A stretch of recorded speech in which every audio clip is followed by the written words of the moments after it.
vous allez 24 ou 26, ça ne change pas grand-chose. Non, mais je comprends les arguments de Deschamps. Et il est sélectionneur. Qui suis-je pour dire qu'il a tort? Il dit c'est plus compliqué parce qu'il faut déjà motiver les joueurs. Mais moi, je dis 26 parce que quand la FIFA te donne la possibilité d'avoir ton augmentation de ton pouvoir d'achat, pourquoi tu as 2 mecs en plus pour gonfler les ballons, c'est très bien, tu peux avoir des blessés. Où est le problème 24-26? 2 de plus à gérer, c'est plus compliqué au niveau des entraînements. Vous passez au voisin? Oui, le pouvoir d'achat. C'est ce qu'il dit. Mais c'est pas ce qu'il dit, c'est un fait. Oui, c'est un fait. D'accord, mais tu fais pas des 12 contre 12 à l'entraînement. Moi, j'attends de voir les autres sélections. Ça veut dire qu'il y a des sélectionneurs qui sont hyper connus, vont faire 26, et Deschamps n'a pas obligatoirement raison, ou c'est lui qui détient. Eric, on s'est renseigné justement, Grégoire Noailly, le journaliste qui a préparé ce débat. Il n'y a pas d'école. Il n'y a pas d'école. Pour l'instant, la tendance, 24, 23, 26, 25, 24. Il y en aura, voilà. Pourquoi pas. Bon, Philippe Sansfourche, il y avait un voisin qui était intéressé à vos propos. Et vous savez que Philippe, il connaît Didier Deschamps. Et parfois, il lui parle. Et parfois, Didier lui répond. Moi, jamais. Conversation, je vous rassure. Bon, déjà, quand le pouvoir d'achat se tend, il vaut mieux acheter peu, mais bon.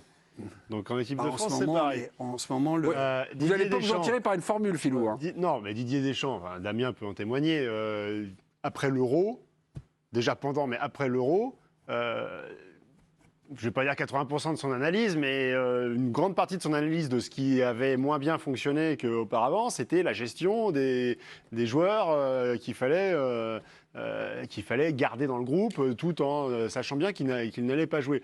Au final, vous avez quoi, 18, 20 joueurs qui vont jouer. Donc vous en avez, si déjà il faut en gérer 3 qui ne vont pas jouer, si vous en avez 4, 5, 6, ça devient beaucoup plus compliqué. Et historiquement, Didier Deschamps et son staff, ils ont beaucoup de qualités, mais ils sont les premiers à reconnaître que depuis l'arrivée de ce staff au sein de l'équipe de France, depuis 2014, la Coupe du Monde, déjà les entrants dans les matchs, c'est pas ça.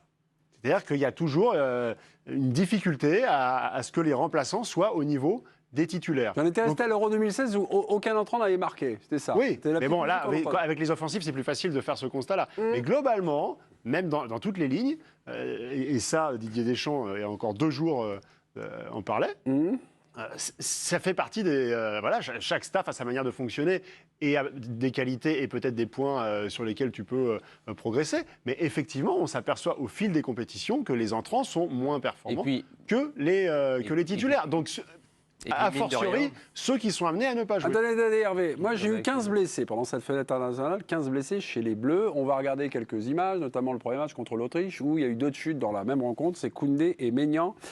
La fragilité des Bleus, actuellement, en tout cas, on a moins de 2 mois du mondial. Est-ce que c'est peut-être un paramètre, quelque chose quand même à revoir en disant si j'ai la possibilité d'avoir une liste élargie, pourquoi je devrais m'en priver? Parce que si ça pète comme un gravelotte, on est en fin septembre, la Coupe du Monde, c'est fin novembre. Non, c'est aussi une assurance, non?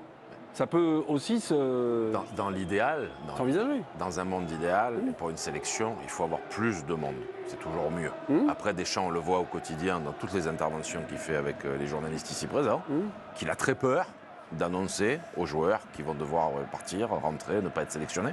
Parce que c'est vrai que c'est très difficile quand ils vont taper à la porte du joueur pour lui dire « Demain matin, tu prends l'avion et tu vas rentrer chez toi ». Et il n'a pas envie de vivre ça. Après, il y a la problématique d'entraînement, ce qui est vrai.